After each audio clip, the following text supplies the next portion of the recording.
This is Time Signatures with Jim Ervin, a podcast and radio program presented by the Capital Area Blues Society in Lansing, Michigan. Driving up and down these Michigan roads, yeah. And now, here he is, your host, Jim Ervin. Baby, I'm home. Well, thank you so much, Parker, and welcome to Time Signatures. I'm your host, Jim Ervin, and we're excited to welcome today's guest. The great Muddy Waters once said that everyone takes the blues where you find it, but it's up to you to pick it up and move it further down the road. Now, that's not just words to our guest this evening. He takes this very seriously, but he's not just an accomplished touring blues musician. No, sir. This guy is also a studio musician. He's a scorer of movies and TV shows, a painter, an incredible artist with several adult coloring books to his credit, and a celebrity counselor at Rock and Roll Fantasy Camp. Now, there's a lot more to lay out here. Let's just cut to the chase and welcome our guest, Michigan native and now Floridian transplant, Rusty Wright, and his lovely wife, Laurie. Thank you both for joining us this evening on Time Signatures. How are you? Great. Thanks for having us. It's been a while. I mean, we've talked about this since last June. We have. It's taken us a while to get our schedules in sync. Well, and you know, it's difficult to catch you guys when you're touring, in the on season because you guys are so busy traveling. But it's wonderful to catch you while you're doing your prep for the coming year. And Rusty, I have to dig right in here because there's so much ground to cover. I want to have you talk about your start in music. What got you started, and where did you go once you started rolling with it? Oh, well, I actually was born into a very musical family on my mother's side. She was a really great singer. I actually used to sing opera when she was in college, and her and all those ladies would be at the house around the piano working on those, four-part harmonies and all those, classical pieces. And when I was a little infant, so I was hearing music and harmony and melody, from the very day one. And then later on, she started a very successful Southern gospel group called the Temples in the 60s and ran around into the 70s. And as I grew up, and I was surrounded by that, she actually tried to dissuade me from being a musician. She was like, "You're not going to be one of those. I deal with them." And she was against it, but finally she relented because, she knew I had the spark and there was nothing going to stop me. Because I mean, when I was a kid, she wouldn't buy me a guitar at first because she thought it was a phase. And so I cut grass and did, odd jobs around the neighborhood until I had enough money to go buy this horrible piece of junk at a garage sale because I didn't know. I just thought it looked cool. Yeah, you thought it looked cool. And so I brought it home, and my mom was irritated at first. Then she picked it up and played on it a little bit. She was like, "No, you go ahead."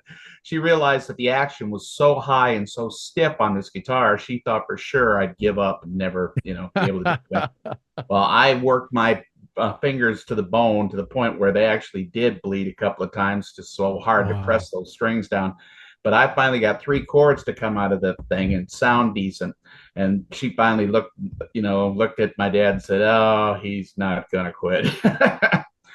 So my first official gig was playing in her backup band. She said, "If you're going to be a musician, you're going to be in the backup band where I can keep my eye on you." And the rest, as they say, is history. I was, being a Michigander, I was surrounded by all the Motor City stuff and all the 70s rock guys. But, there was still also, but my dad was a real lover of music. He couldn't play, but he loved music, had a big record collection. So I had all the chess records and all the Southern, soul and stuff that he had collected, as he was growing up. And I would listen to all that stuff all the time. So I tell people I'm a creature of extremes, from one side of the country to the other.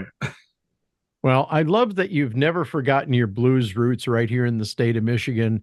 And from what I gather, you guys work hard to get up here every year, don't you? Yeah, except for the COVID years. But, that put a big monkey wrench in everything for a while. But now we do our very best to go out every year and travel across the country and see everybody back, in Michigan during the summer months. Yeah, Well, it's it's a like lot of. old home week coming back. Oh, absolutely, yeah. And I know that when you guys played up here in Napoleon at TC's Bluestage jams, you had people that came, down from your hometown to visit you and It was show up almost for your. entirely Yeah. Yeah. people from the Flint area and some people from Florida who had just relocated up there. Isn't that crazy, man? That's so Yeah. cool. Well, So I want to talk about your brand of the blues, Rusty, because you're not the cookie cutter blues guy, are you? No. I it's, mean, it's a mixed blessing. yeah. To be honest, Definitely. I like her. it's a harder row to hoe than when you want to try to do things and be a little experimental and a little innovative. Because yeah, not to be rude or anything, God bless people that love blues, foundation, but sometimes they end up building a barrier to They're very people. resistant. Yeah, they end up building a barrier to people who are just basically trying to take it farther down the road because they're afraid that somehow something will be lost, and that's not really the case. It's just you can't stick the blues in a box. It'll wither and die. You got to Yeah. let people do what they want to do with it because there's so much expression in it, and there's so much music out there now that's people are far more sophisticated listeners than they've been in the past. Before you only had your local radio station and whatever records you and your friends managed to find at the local record store. Now you can go on the internet and you can find music from anywhere in the world, any style, any genre, anything. So you're dealing with an audience that's a little more savvy than they used to be because they've just have a much broader palette Sophisticated. to work off. They're a more sophisticated listener. Yeah, so giving them interesting little twists and throwing in some cool little left turns in the music is it's fun. And people get a kick out of it. They like the the harmonies and the maybe there's a little bit of an edge here that's kind of on the rocky side. Maybe there's a little southern soul thing on this side. But maybe, and some of the songs that I write, like "Last Days of Whitey Malone," is actually almost a little bit on the progressive rock side because of all the changes. Even though we're doing things that are very traditional swing style grooves and swing jazz, blues, it's still because of all the time changes and the Key changes modulations and stuff.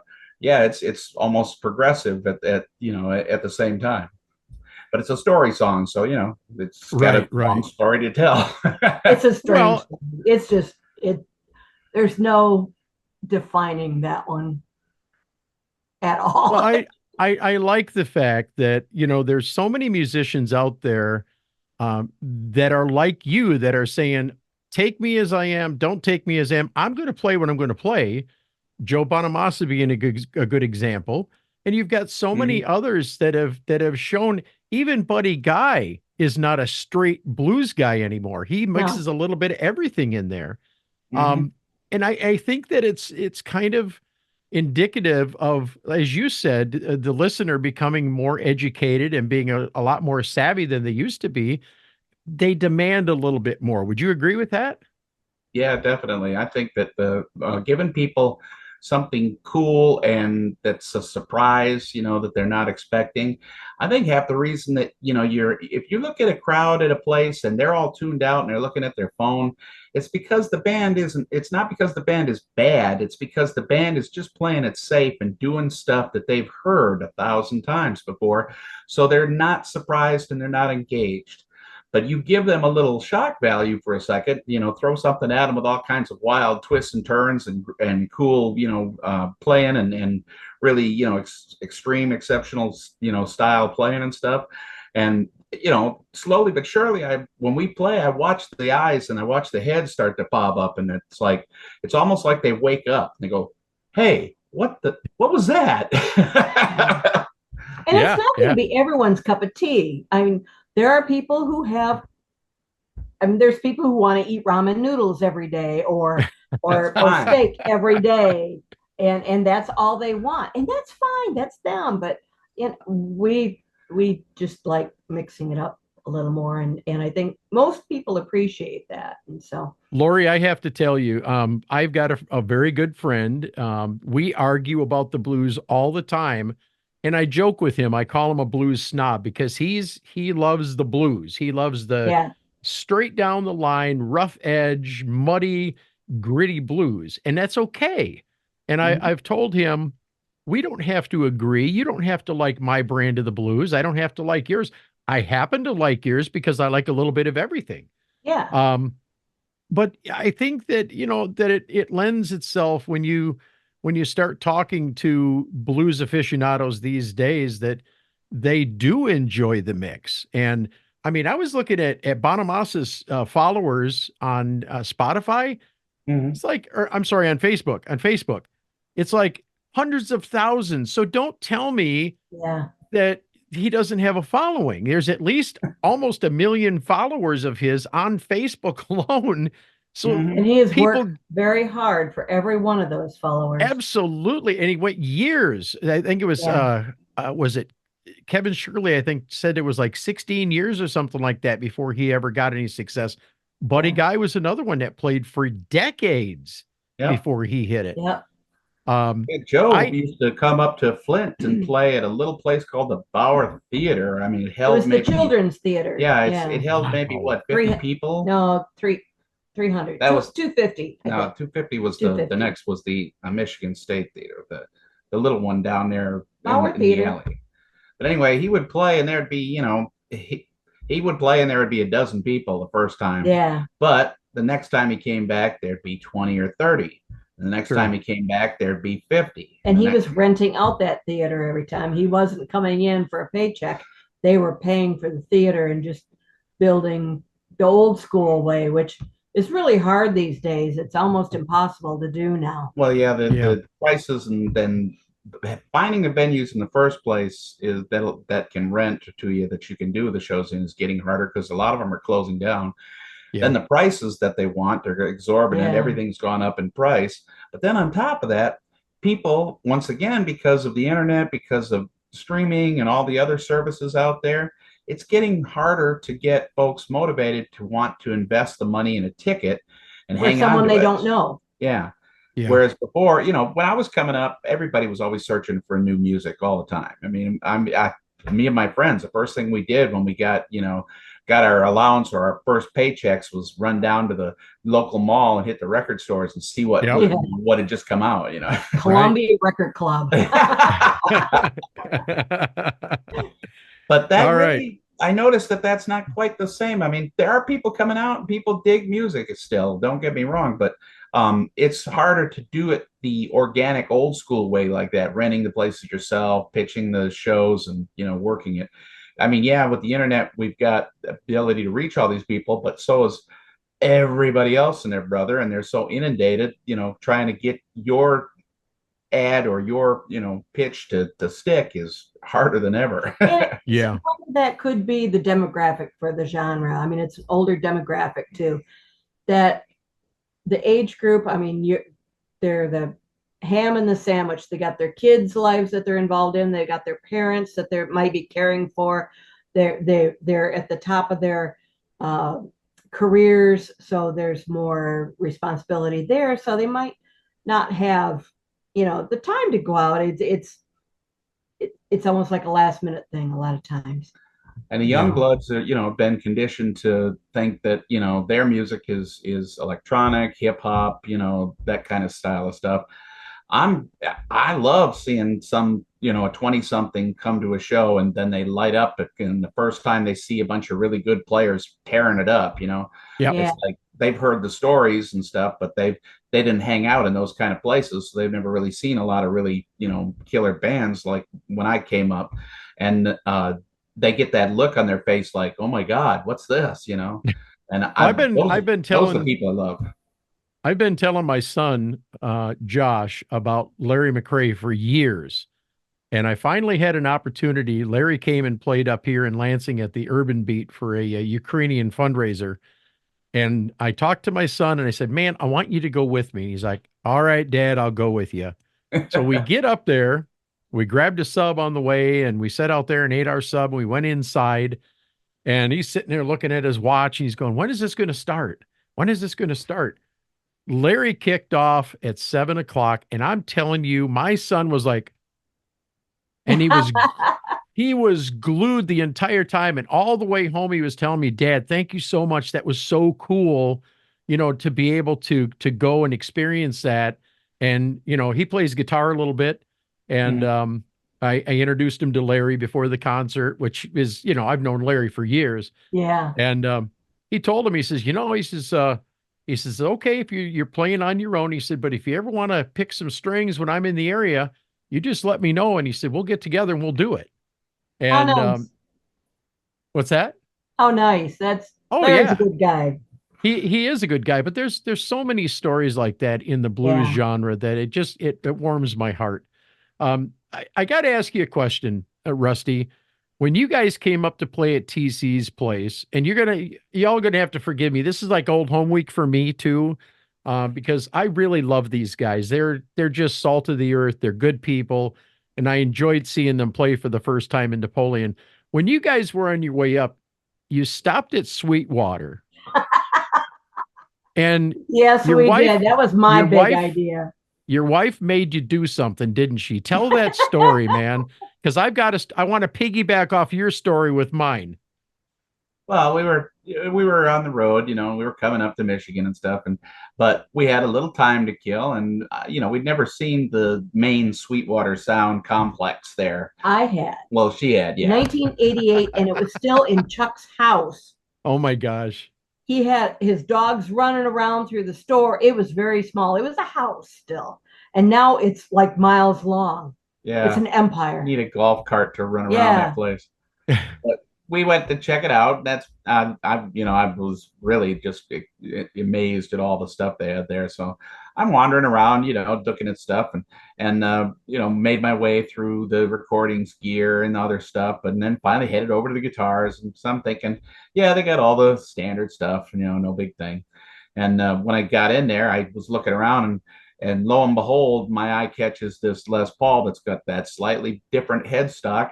And I thought, oh God, what is that? And I went over and looked, and it was a Heritage. And it was funny because he walked through the door and he just looked around, and then he went, me, and right zeroed in on that, and to the wall he went. And I went, oh, here we go.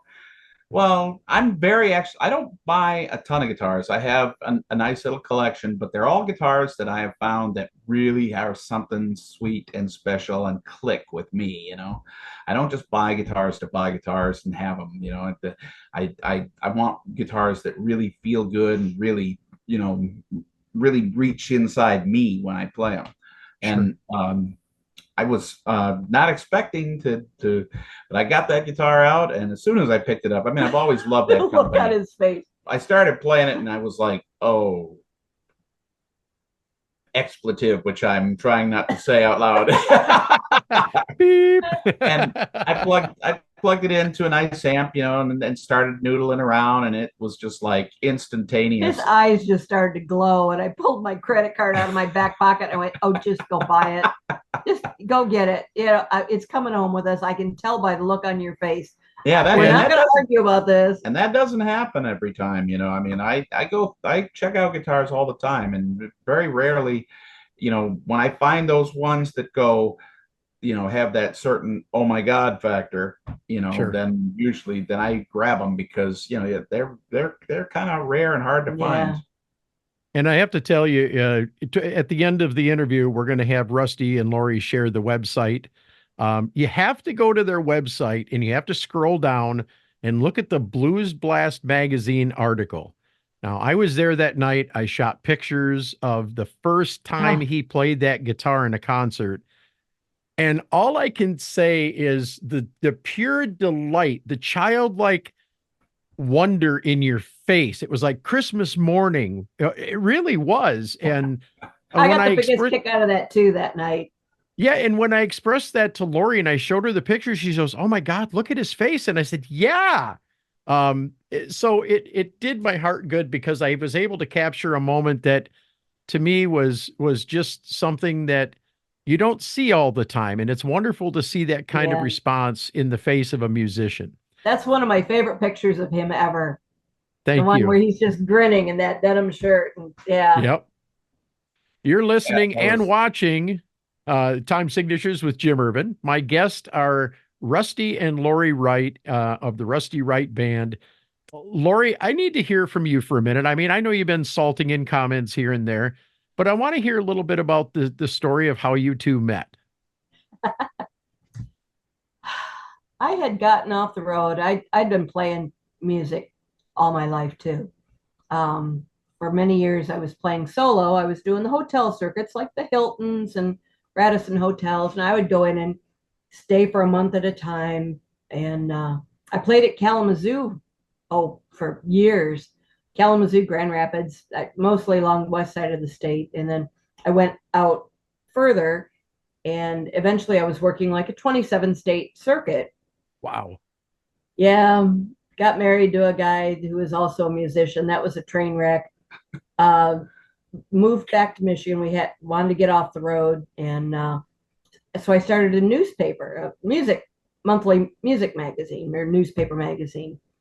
And because I'd always been a writer too, I alternated between newspaper magazine writing and then music. And a lot of times when I was on the road, I was writing magazine articles during the day in the hotel. And so that's how I met Rusty for the first time. I interviewed him for my first or second issue. And Riff magazine. Riff magazine, yeah. And we distributed about 10,000 copies a month around Wow. Genesee County where we lived, and Okay. it was well received. But I ended up having to shut it down after a year because the cost of paper quadrupled within 2 months. Wow. And I couldn't afford to put it out anymore. I had advertising contracts, and it didn't even cover the cost of the paper. So, But now at the time when we first met, she was married, Yeah. and I was just I was playing in a hard rock metal act at the time because that was where the money was. You Sure. could make unbelievable amounts of money doing Yeah. that crazy stuff back in the 80s, and I was just basically looking for press and you kept in touch. Yeah. After that first interview, every time he would release a new single, he would send me a copy she of was it. on my press list, so Yeah. I would always send And stuff so to I've been everybody. keeping tabs on him, and I got divorced a few years later, and I happened to go into the music store because I Yeah. needed a PA system again. Now, and I had just come off an 18-month road tour. Yeah. I was a hired gun for a band that had been doing the metal circuit for 18 months straight of one night Wow. stands. Yeah. And I was just deep fried by that point and decided, you know what? I think I'm going to take some time off. I'll go teach at the music store, in town, and just chill for a while and figure out what I want to do next. And I was just working there, basically as a guitar teacher. And then I would also demo guitars and amps for people and stuff who wanted to check things out. And the guy that owned the place eventually decided, well, why don't you just help sell stuff too? I'll pay you for, doing that too. And so I was working there at the store and teaching guitar, and out of the blue, she comes walking through the door after all the, this It's time. been like 3 years or something. Yeah, something like that.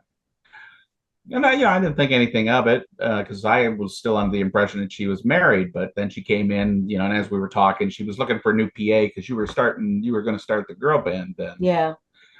And she was going to start an all-girl band and needed a new PA system, and and I knew the gears, so I started to showing her what all the stuff, and then she tells me, "Oh yeah, no, that didn't work out." And I figured out that she wasn't married anymore, and that thing started to take a different twist. Yeah.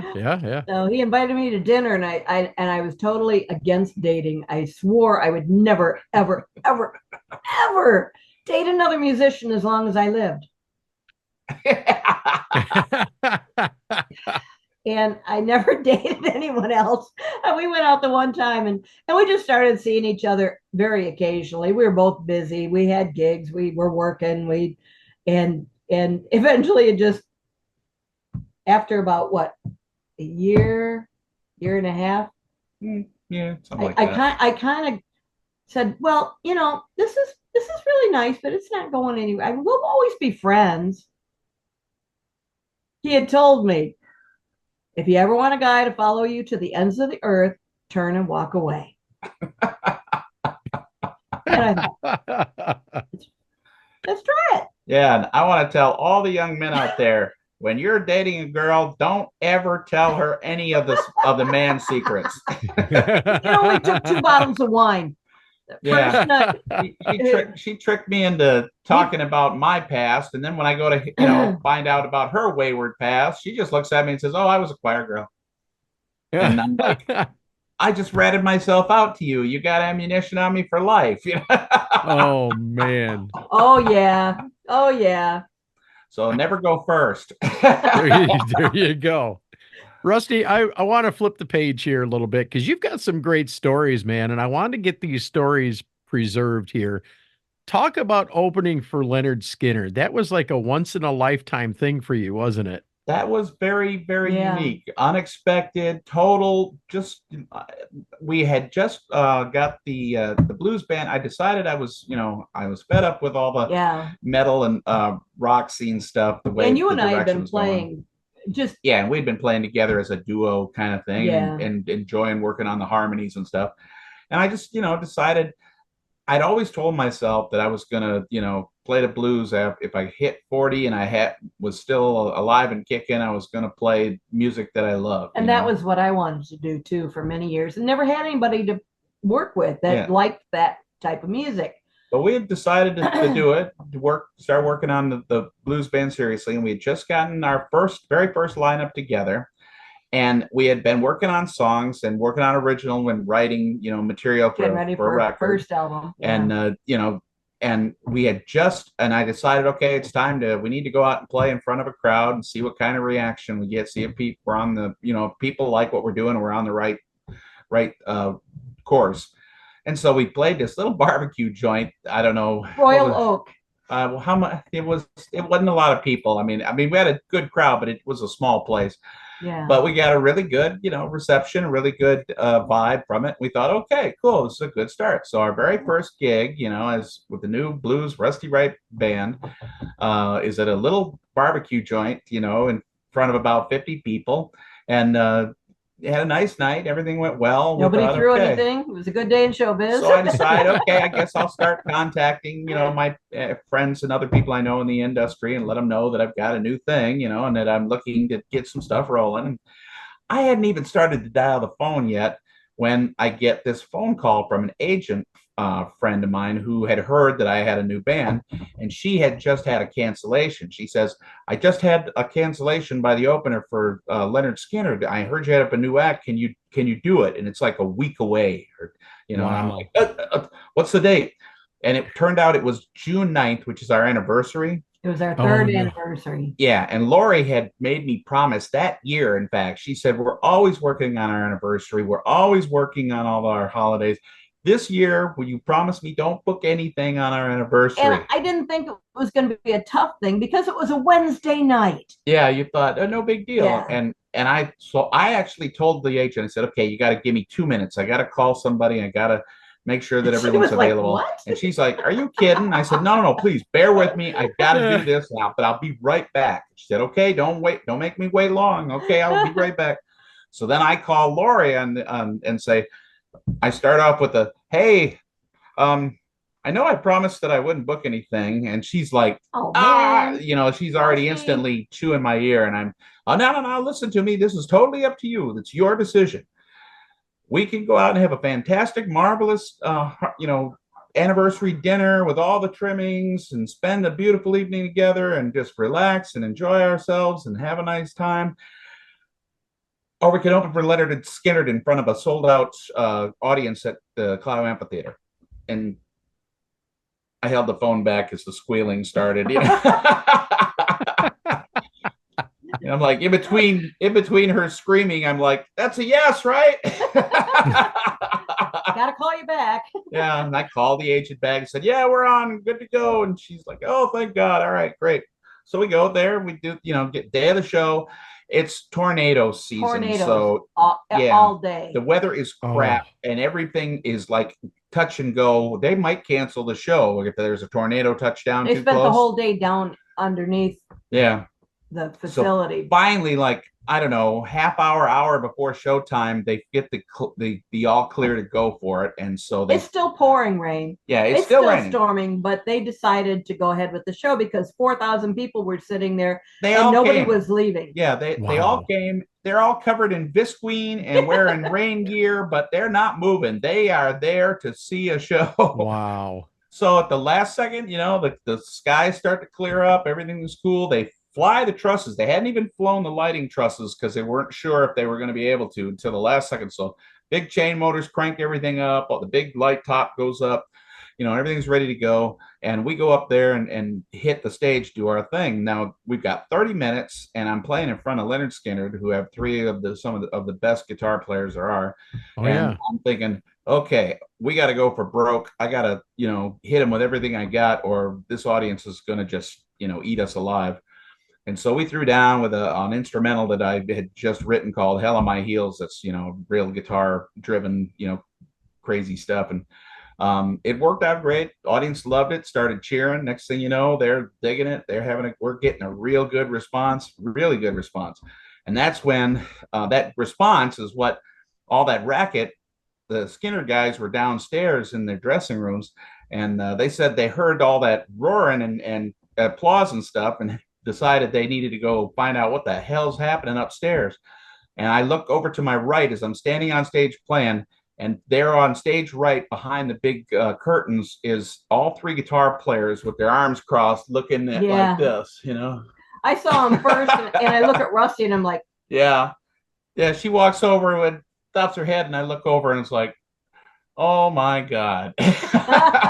I'm thinking to myself, this is either really good or really, really bad. and it was. It ended up being great, but I swear I was so nervous about that. We finished the show. Thank you. Good night. Got a standing ovation. I ran off the other direction, to the other side of the stage. He was afraid they were going to gripe at him. I'd set up in the wrong place or done something. Yeah. Oh, so wow. I'm just trying to pack my guitar up, and the road crew's grabbing the gear and stuff, and I look and there's all three guitar players walking down the causeway behind the stage where nobody can see. They were probably pretty irritated at that point because they had to go all the way back around through the building, all the way around. But they did. They came over there to that side of the thing, and Ricky Medlock himself walked right up to me and grabbed my hand and pumped it and said, "Dude, where the hell did you come from?"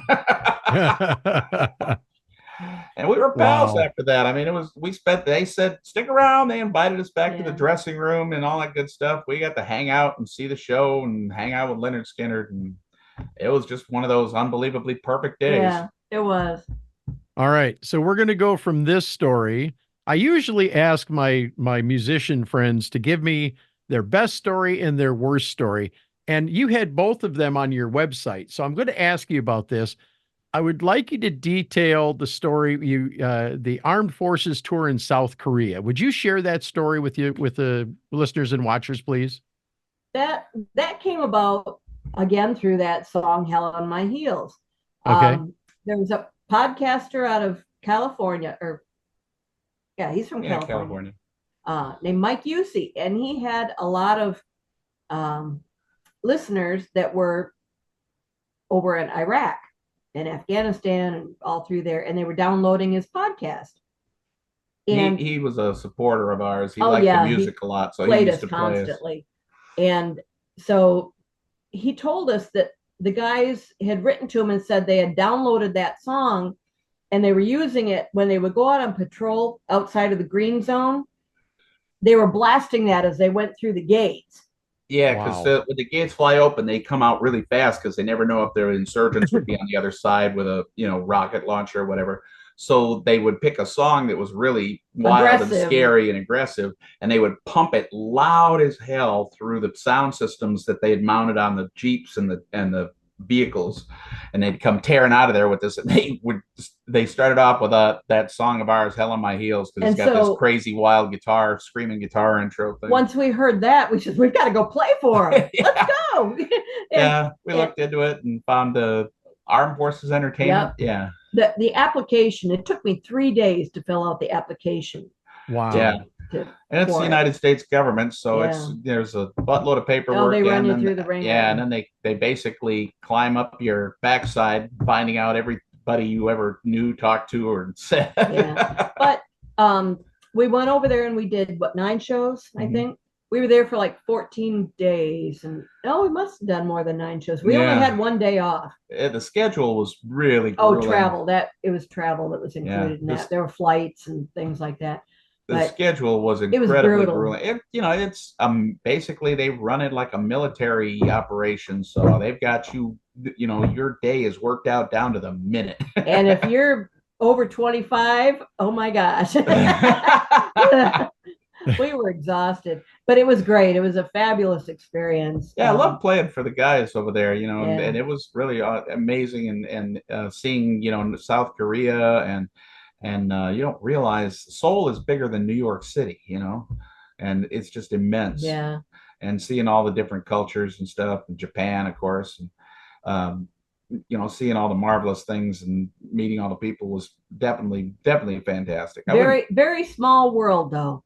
Our very first show there, it was at a tiny club on base, and this young man comes up. I almost called him a kid, but young man came up to talk to us and said, "So you're from Michigan, huh? I'll bet you've never heard of Lapeer," which we lived in Davison at the time, which was next door to Lapeer. She's a Davison girl, so And we played in Lapeer all the time. Yeah, and a few months later, we played at the theater in Lapeer, and his parents were there. Oh, wow. And when we got to Camp Fuji in Japan, our very last show, there was one of the gals who had been following the band. Her daughter was stationed there, and she was really homesick for her. And she says, "You give my daughter a hug." So I'm walking around Camp Fuji going, I can't think of her name right now, bellowing her name, saying, "I've got a hug for you from your mom," which I'm sure she did not appreciate with all, she was like one of 4 women there. "I'm here to give you a hug from your mother." That was cool. And I delivered it. That's amazing. I want one more question for you before we wrap up here. I mean, this interview has just been an incredible amount of fun. I have to ask you about your 2022 concept album, Hanging at the DeVille Lounge. Now, having lived in Flint in the early 80s, I'm eager to hear more about the backstory on this. Well, the DeVille was a real place. It was a shop bar, but it had been there for ages. There'd been entire decades of people who had lived and died and had come through that bar. And every town has them. Yeah, the thing about it that I always liked was that they had a great sense of humor. I remember the thing that really kicked, it struck us. It stayed in our minds for 20 years. There was a little church on the opposite corner from, there was a shop on one corner, the DeVille across the street, and a little church on the opposing corner. And the church pastor of the DeVille was, they were noted for partying quite excessively. In fact, a lot of times after 2:00 when they were supposed to be closed, they just locked the doors and people would keep on drinking. We can say that now, it's closed. Yeah, it's gone. But people would keep on drinking in there till dawn, and then they'd wander out, on Sunday morning, and they'd, be taken. They had a takeout license, so they would leave with lots of beer cans and other stuff. The pastor got irritated finally because he kept finding, empty beer cans and cigarette butts all over the front lawn of the church, because they'd be roaming around all across the intersection there. So he finally got himself, one of those little lighted signs you wheel out to the front, start putting their little slogans on. And, he put on his, and faced it right at the DeVille and said, "Come to church, sinners welcome." Sinners welcome, and he thought he was being cool and clever and facing it right at the DeVille and all those people that went there. So the guy at the DeVille bought one of those signs and put it up on his roof with all the lights and flashing stuff on there. And he puts on his sign, "Sinners welcome here too, and we have beer." And it's all in our minds. It was all kind of a mixture of places that we've been to over the years. There are places that just leave an impression. There's a little tiny club in Mishawaka. No, Yeah, Mishawaka. Yeah, the Midway Tavern. Okay. It is the coolest place ever. You look at it from the street. First time we pulled up to it, we thought, oh my. You know, but the place had been there since vaudeville. I mean, Yeah. Al Capone used to go there. hang out there. There was all inside the main music room where they do the shows.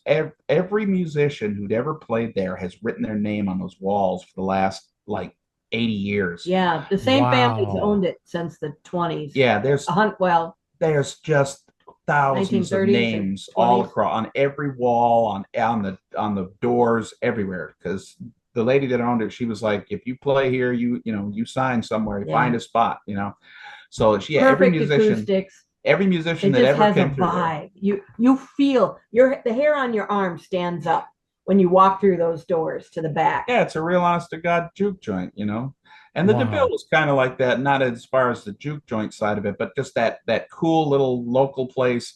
It's basically the album pays homage to all those marvelous little places like that really made the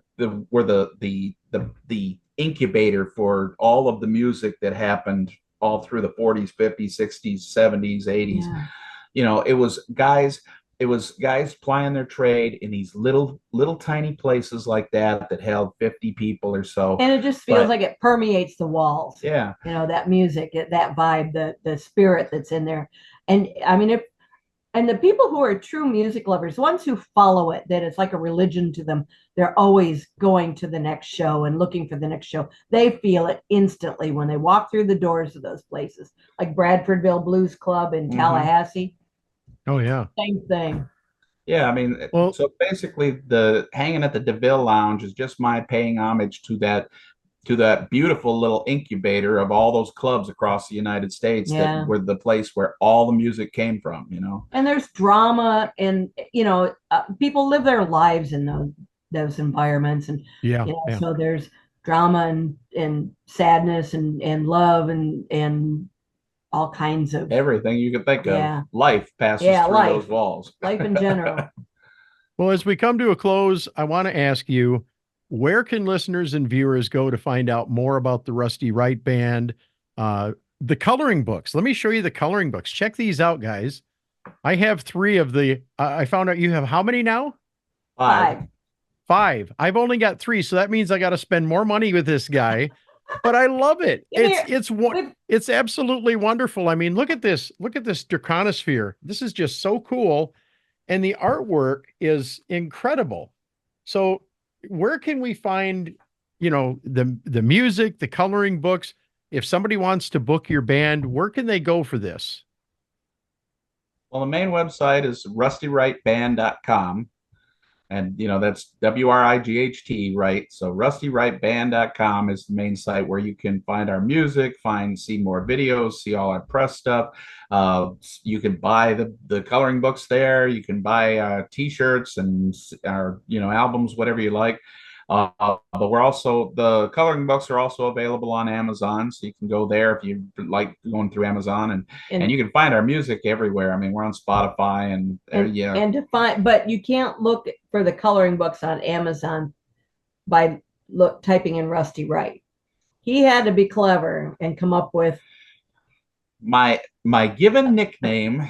Well, my nickname is Rusty, but an old friend of mine many years ago coined FeO2, which is the chemical sign for iron oxide or rust. Wow. And now you know the rest of the story. Yeah. Yep. So just type in FeO2 and you'll see all the coloring books. It's FeO2 too, isn't it? No, just FeO2. Okay. I'm glad to hear that, because I actually was wondering, where the hell did you come up with that? That's cool. That's cool. Yeah. That was my question too. It was a marvelous gentleman that has been a dear friend of mine, but he's like the ultra nerd. He's like Sheldon on the Big Bang Theory. And when I was first introduced to him, I said, "Hi, my name's Rusty." He said, "Rusty? Rust? Oh, FeO2." And I'm like, "Huh?" Well, iron oxide, which is the, derivative of rust. So chemical symbols FeO2. That would be you. Yes, you're FeO2. That's what he called me for years. Well, Rusty and Laurie, it has been a pleasure to talk to you and have you on the program. We definitely are looking forward to seeing you guys up in Michigan this year. And looking forward to coming back. Of course, if you guys put something out in the future, reach out. We would love to have you back. And maybe one of these days we'll have you sit in the chair and do it here in the studio. That would be awesome. That would be All awesome. right. Yeah, actually, I'm working on some new material for the band, but I'm seriously considering the way the world has changed now. I'm not considering and waiting for a whole album's worth of material. I think I may start doing singles and like putting them out monthly so that there's something new every month kind of thing. Well, anytime you get something like that, you reach out and I'll be glad to check it out for you. But thank you again for being here with us. We appreciate it. And to our listeners and to our watchers, this is a pretty much still a new adventure. We just started doing the video side of this podcast, but we want to thank you all for being here. Jim Ervin reminding you, keeping the blues alive. Well, that's our goal, but preserving the history of the blues one story at a time. That's my mission. Until next time, Jim Ervin, we'll see you soon. Bye-bye. Bye-bye. This has been Time Signatures with Jim Ervin, presented by the Capital Area Blues Society in Lansing, Michigan. For more information on cabs, visit capitalareablues.org. You can find this episode and past episodes at lccconnect.org. The Time Signatures theme song, Michigan Roads, is used by permission and was written by Root Doctor, featuring Freddie Cunningham. I'm crying, baby, driving up and down these Michigan roads, yeah. Until next time, keep on keeping the blues alive.